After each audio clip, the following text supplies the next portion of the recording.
नमस्कार. ठरलं तर मग ह्या मालिकेमध्ये आज आपण पाहत आहोत अस्मिता आणि सचिनमध्ये जे भांडण झालं त्याच्यानंतर अस्मिताने निर्णय घेतला आहे आता त्याच्यापासून घटस्फोट घेण्याचा. या गोष्टीने खरं तर तिला थोडं दुःखही वाटत आहे, पण ती स्वतःला सावरत आहे. तिथे रडत असताना मग तिच्या आईला ती म्हणू लागते की आता मी निर्णय घेतला आहे, मी माझ्या निर्णयावर ठाम राहीन. याच्या अगोदर मी बाळाला बाबा हवा हवा म्हणून त्याला सहन करत राहिले, पण तो आता हाताबाहेर गेला आहे. त्याने तर चक्क आता माझ्यावरती संशयच घेतला आहे. चैतन्य माझा लहान भावासारखा आहे आणि त्याच्या आणि माझ्या नात्यावरती इतका मोठा संशय घेतल्यामुळे मला खूप वाईट वाटत आहे. पण आता मी त्याच्यापासून घटस्फोट घेणार हे आता मी ठाम सांगते.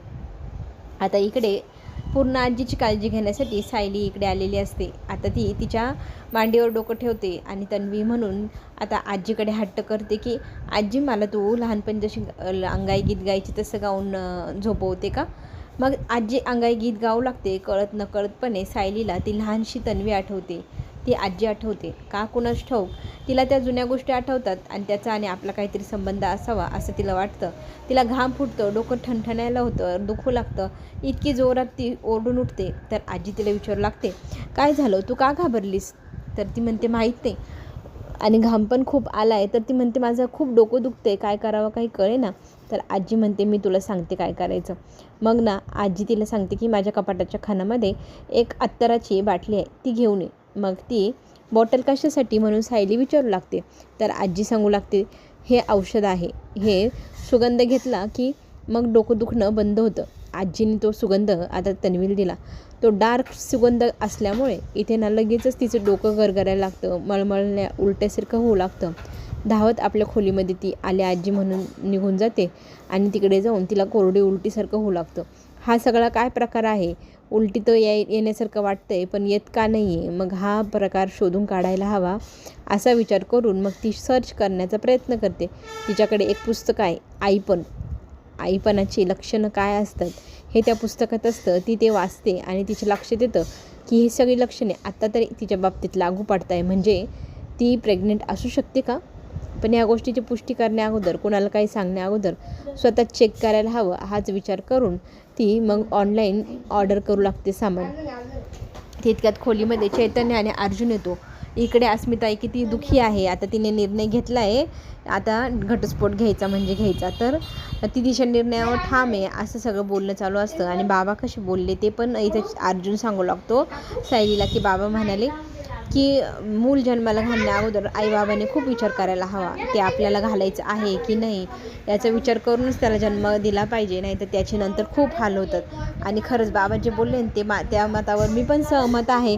आपण पण आपल्या बाळाला जन्माला घालण्या अगोदर एकमेकांचा विचार घ्यायचा. जोपर्यंत माझ्या मनाची तयारी होत नाही की तोपर्यंत मी तरी माझं बाळ जन्माला घालणार नाही असं इथे अर्जुनने त्याचं मत ठाम सांगितलेलं आहे. तो ज्या वेळेला बोलत असतो ना, तर त्याचं ते बोलणं ऐकल्यानंतर खरं तर सायलीला धक्काच बसतो. तो किती ठाम आहे की त्याला आत्ता ह्या क्षणाला बाळ नकोच आहे, कारण तो अजून स्वतःला सक्षम समजत नाही बाळ सांभाळण्या इतका. आता सायलीला प्रश्न पडला आहे ह्या सगळ्या बाबतीत आपण अर्जुनशी कसं बोलायचं. तो तर त्याच्या मतावर ठाम आहे.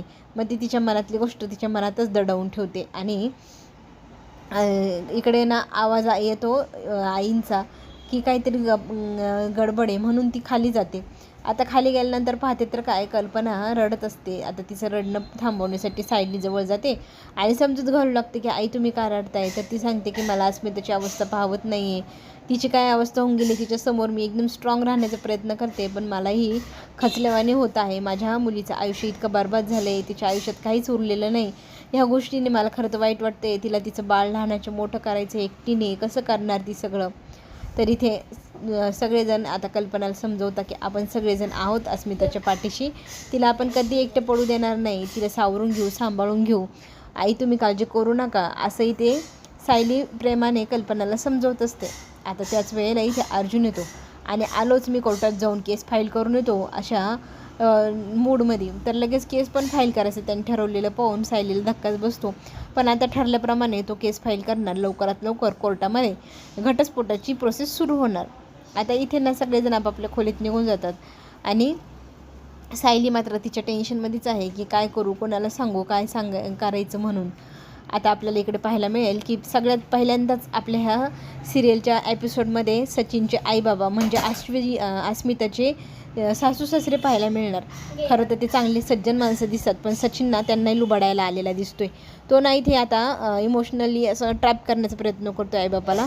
आईला आणि बाबांना म्हणू लागतो की अस्मिता फार घमेंडी आहे, खूप खर्चिक आहे, आता माझ्याकडे जॉब नाही आहे, माझ्याकडवरती कर्ज झालं आहे, ते कर्ज फेडायचं सोडून ती माझ्याकडे वेगवेगळे डिमांड करते. आता तर तिने कोर्टात केस केली आहे घटस्फोटाची, ती माझ्याकडे रक्कम मागण्याचा प्रयत्न करणार. या सगळ्या गोष्टी करण्यासाठी माझ्याकडे 1 रुपया एक दमडी पण नाही आहे. आई बाबा मी काय करू म्हणून रडू लागतो. त्याची ती झालेली अवस्था खरं तर आईला पाहवतच नाही आहे. आईच्या पोटात गोळा तुटावा ना तसं त्या सचिनला पाहून त्याच्या आईच्या पोटात गोळा तुटू लागतो. आणि माझं मूल इतकं रडतं आहे, इतकं दुःखी, हे पाहून त्याला ती जवळ घेते आणि म्हणते की बाळा तू अजिबात टेन्शन घेऊ नको, तुझ्यासाठी आम्ही आहोत, हे घर आहे, आमची थोडी सेविंग्स आहे, ती सगळी तुझ्यासाठी आम्ही वापरून टाकू. आता इथे हा सचिन म्हणतो की वापरून टाकू, तुमची मरेची वाट नाही पाहू शकत. आता लवकरात लवकर असं काहीतरी करायला हवं की आईबाबांची सगळी पैसे सेविंग आणि हे घर बळकवायचं आणि पैसे कमवायचे. हा तर आईबापालाही सोडत नाही आहे, म्हणजे कसल्या चालीचा माणूस आहे हा, आपल्याला पुढे पाहायला मिळेलच. आता त्याच्या आईबापांना सायली कशी वाचवेल ह्या सचिनच्या तावडीतून तेही पुढे पाहावेच लागेल. आता इकडे पाहू की आपण ज्या वेळेला अस्मिता टेन्शनमध्ये असते तर सायली तिच्याशी बोलायला जाते. तर सायली जवळ ती मन मोकळं करू लागते की लग्नानंतर मुलीचं घर असतं सासू सासऱ्यांचं आणि माहेर असतं आईवडिलांचं. पण आता तर तिची अशी परिस्थिती झाली ना, ती त्या घरची ना या घरची. हे घर आता 2 सुनांचं म्हणजे सायलीचं आणि अश्विनच्या बायकोचं असणार. तर ह्या घरात माझं काय स्थान? मला तिकडं आता सासरीही मी घटस्फोट घेतल्यावर माझा तिकडे अधिकार राहणार नाही. तर एक बाई म्हणून माझं घर कुठं, मी काय करते, माझ्या जीवनाचं काय अस्तित्व आहे, ह्या गोष्टीवरती अस्मिता विचार करते. स्वतःच टेन्शन घेत असते आणि तिला समजूत आता सायली घालू लागते की ताई तुम्ही असं काय विचार करता, आम्ही सगळेजण तुमच्या पाठीशी आहोत, हे घर तुमच्या आईवडिलांनंतर तुमचंही आहे, आम्ही तर आत्ता आलो आहे, आमचं कसं काय असणार, ते तुमचा पूर्ण अधिकार या घरावरती, हवा तसा तुम्ही गाजवायचा, आमच्याकडे तुम्ही कुठल्याही प्रकारची दयेची भावना नाही ठेवायची, तुम्ही स्वतः ह्या घरात सक्षम व्यक्तिमत्व म्हणून वागायचं, हे घर तुमचं आहे, तुम्हीही आमच्या घरातले सदस्य आहात, तुमच्याशिवाय आम्ही अधुरे आहोत. तर इथे माझी मैत्रीण बनशील का, अस्मिताने सायलीला विचारल्यावर तर ती म्हणते हो. आता तू मला आहो सायली, आहो अस्मिता असं नको म्हणू, मला इथून पुढे एकेरी नावाने हाक मारत जा. तर सायली म्हणते हो चालेल, आजपासून आपण दोघीजणी मैत्रिणी. तरी ते सायलीला आठवतं की तिचं पार्सल येणार आहे, त्या पार्सलमध्ये तिने एक प्रेग्नन्सी किट मागवलं आहे. तर इथे वानसामानामध्ये ते सामानाच्या यादीतच तिने ते दिलं आहे म्हटल्यावर ते आता पार्सल आलं, नेमकं ते कल्पनाने घेतलं. आता कल्पना ते उघडेल, ती पाहिल, ती प्रश्न विचारेल आणि पुन्हा एकदा हिरमोड झाला तर आईंचं मन किती दुखावेल, या गोष्टीचं टेन्शन सायलीला असतं. आता ते प्रेग्नन्सी किट तिने पाहू नये म्हणून ती धडपडत असते. खरं तर पावांची लादी ज्या वेळेला इथे कल्पना उचलते आणि त्या लादीसोबतच ते प्रेग्नन्सी किट खाली गेलेलं असतं. सायलीची लक्षात येतं. सायली आईंना म्हणत असते की तुम्ही जा ना, मी आवरते. पण सायलीला इथं सासूबाई म्हणू लागतात की तू दिवसभर धडपडत असते, कष्ट करत असते, आजीची तब्येत सांभाळायची, सायली तुझ्या मागं किती काम आहे, किती टेन्शन आहे तुला. आता तर आज मी त्यालाही सांभाळायचं आहे, बाळाला पण तू अधूनमधून बघते, मला घरातली थोडीफार कामं तरी करू दे गं बाई, तू आता काहीच करायची नाही सासूबाई म्हणून मी तुला ऑर्डर देते, बस इथे काहीच काम करू देणार नाही तुला मी, असं म्हणत ती तिच्या हातातलं पार्सल घेते आणि खाली ठेवते आणि फक्त सायलीला बसून राहायचं, मीच सगळी कामं करणार किचनची असं सांगून तिला बसायला सांगते. त्याच वेळेला योगायोगाने ना प्रताप कल्पनाला हाक मारतो. मग ती म्हणते आले. मग ती तिच्या हातातलं सामान खाली ठेवते आणि रूममध्ये जाते आणि सायलीला चान्स मिळतात सायली पटकन तर प्रेग्नन्सी किट उचलते आणि स्वतःच्या खोलीत जाऊन ती चेक करते. आता तिला खरं तर पहिले चेक करायचे, कन्फर्म झाल्याशिवाय ती कोणाला काही सांगायचं नाही असं विचार करते. त्याप्रमाणे ती चेक करायला जाते. आता तिची मोठा श्वास घेते, डोळे बंद करते आणि हातातल्या मुठीतल्या त्या प्रश्नाच्या उत्तराकडे पाहू लागते. तर मूठ उघडल्यावरती 2 लाईनी आलेल्या असतात प्रेग्नन्सी पॉझिटिव्ह म्हणून. ते पाहिल्यावरती इतकं छान वाटतं तिला, तिच्या पोटावरती नकळतपणे तिचा हात जातो आणि विचार करू लागते की मी आता आई होणार, किती आनंदाची गोष्ट आहे, आता यांना सांगायला हवी. तर तिला आठवतो तो ह्यांचा सकाळचा चेहरा, ज्याच्यावरती तो ठाम आहे की बाळाला जन्म एकट्या आईने किंवा वडिलांनी नसतो घालायचा, तो दोघांच्या सहमतीने आणि दोघांची तयारी असतानाच घालायचं. आत्ता तरी अर्जुन म्हणतो मी तयार नाही आहे बाळ जन्माला घालण्याच्या.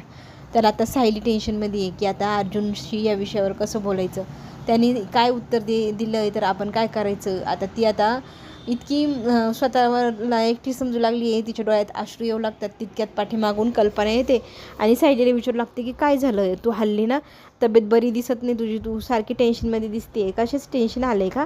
तर सायली सांगण्याचा प्रयत्न करणार त्याच वेळेला खालून ना अश्विनचा जोरजोरात आवाज येतो, आई वहिनी लवकर या. तर सगळेजण आता इथे टेन्शनमध्ये खाली येते ती. आणि मग कल्पना आणि सायली विचारू लागते अश्विनला काय झालं.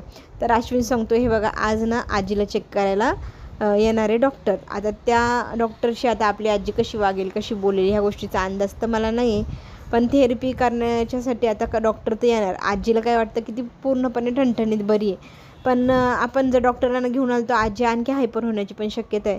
तर आता ह्या विषयावरती आजीशी कोण बोलणार. तर सायली मात्र म्हणू लागते की मी आजीशी या विषयावरती बोलते. आजीचं मन परिवर्तन करूया, आजीला तयार करूया आपण त्या डॉक्टरांशी बोलण्यासाठी, त्यांच्या थेरपीसाठी. आता सगळेजण या विषयावर बोलत असतानाच तिथे अर्जुन येतो आणि अस्मिता त्याला म्हणते झाली का कोर्टात केस फाईल. तर तो म्हणतो हो झाली, आता तर काहीच टेन्शन नाही, आता तुझं लवकरात लवकर डिवोर्स होईल आणि मग तुला लवकरात लवकर ह्या सगळ्या गोष्टीतून सुटका मिळेलच. अश्विन घरी नव्हता, अश्विनला काही भानगड माहीत नाही. अश्विन मग विचारू लागतो की काय झालं, कोणाची केस, कोणाचं कोर्टात केस चालू केली. तर ती सांगू लागते की दुपारी काय काय झालं आणि ह्या सगळ्या प्रकारामध्ये घडलेल्या घटना, सचिनला कसं घराबाहेर काढलं. आणि आता अस्मिता तिच्या मतावर ठाम आहे की तिला कोर्टात केस फाईल करायची, तिला काही झालं तरी डिवोर्स घ्यायचा म्हणजे घ्यायचा. तर आता इथे सायलीला मळमळू लागतं. सायली कोणाचं लक्ष नसताना पटकन रूममध्ये पळून जाते. आता इथे ना अस्मिता आणि अर्जुन बोलत असतो आणि अश्विन ऐकत असतो. तर अश्विनला पण अस्मिता म्हणते की आपल्या दोघांना आता स्ट्रॉंग राहायलाच हवं. आपल्या आयुष्यात आलेले हे प्रसंग, या सगळ्या घटना, याच्यातनं आपण आता मार्ग तर काढायलाच हवा. स्ट्रॉंग बनू आपण, मार्ग काढू आणि स्वतःला खंबीरपणे पुन्हा एकदा आयुष्य जगायला नव्याने सुरुवात करायला तयार करूया. सगळेजण तिला शाबासकी देतात की बरोबर योग्य निर्णय घेतला, तू आता कुडत नाही राहायचं, लढायचं आणि जगायचं. त्याच वेळेला रूममधनं इथे सायली येते. तर कल्पना विचारते तू कुठे गेली होती. तर ती सांगते नाही मी जरा वॉशरूमला गेले होते. आणि आजीशी बोलायला जातेस का, कल्पना विचारू लागते. तर सायली म्हणते जाऊया, पण आपण आधी देवपूजा करू, शुभंकरोती म्हणू, मग आपण आजीशी बोलूया. शुभंकरोती म्हणता म्हणता आजीचा सूर आणि आपल्या सायलीचा सूर एकच वेळ लागतो आणि सायलीला नकळतपणे त्या जुन्या गोष्टी आठवतात. तिला घाम फुटतो, तिला चक्कर आल्यावानी होतं. अश्विनची झालेली दयनीय अवस्था, आजीची झालेली ही अवस्था, या सगळ्या गोष्टींमुळे अर्जुन चिडचिडतच असतो. अर्जुनला अजूनही फार वाईट वाटत असतं. तो म्हणतो आपल्या आयुष्यात किती दुःख आहे, मला असं वाटतं काहीतरी गुड न्यूज आली तर आपल्या आयुष्याला कलटणी तरी मिळेल. मग ह्या गोष्टीचा आनंद तिला होतो आणि मग ती अर्जुनला सांगू लागते अहो आज माझी दिवसभर तब्येत खराब होती, मळमळल्यासारखं होतं, गरगरल्यासारखं होतं. तर अर्जुन म्हणतो का. तर ती म्हणते मी प्रेग्नन्सी किट चेक केली आहे, तर मी प्रेग्नेंट आहे. ही गोष्ट कळताच अर्जुन इतका जोरात संतप्तो. चला तर मग पुढे काय होणार पाहण्यासाठी आपण पुन्हा भेटू. धन्यवाद.